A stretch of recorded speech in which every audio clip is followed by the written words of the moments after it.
Hello mga bay, mao din ituod ni ako ang giingon sa inyo ha. Usa ni sa ako ang gina-install. So door plate. So customize ni siya, mo ni ang design ani nga project.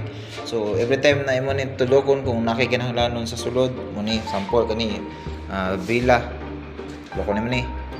Makadungog din sila sulod. So mo po ni ako ang gina-install dito od smart lock. Smart lock ni siya, wala pa ni siya battery. So mo ni ang iyang sulod CR.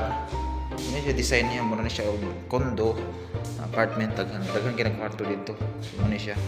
So gamay ra ni siya nga project. So napay mga dako-dako ani. So mura ni siya ang sample sa mga gina-install. So tanawa ang gina-install pa na ko diri. Mo ni siya ang another setup sa CCTV. So duha ra ka camera di ari kanirang area kabilaan ra. So muna siya set up kani cable muna yung gawas. So tumoto ang camera siya hakbang lang. So sa inyo nakita dira mga bay kani nga building kana amuaga po ng project pero gipaabot pa namo nga mahuman kaya amo ang trabaho magud is once na completed na same ani kaning project na ako may gahandol ani karon daghan man ni sila taman dira kana din sa likod apil pa na siya. Once na kumpleto na siya aya pa din ko mo adto sa project install na ako mga devices para mahimong smart system ang building. Asa pa ang akong gihandol dito speakers day kana bill na apa dito sa unahan layo pa kayo.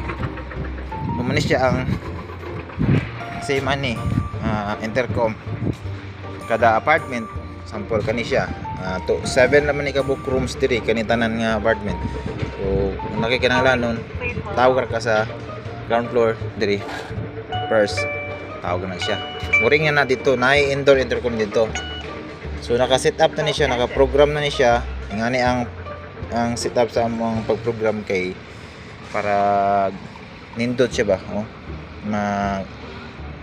kuha gini mo ang say kinsa imong atuon kinsa imong tawagan. So naa na siya kada room first floor sa kada floor tagduha na siya din sa last is dako to dito mura siya og semi villa na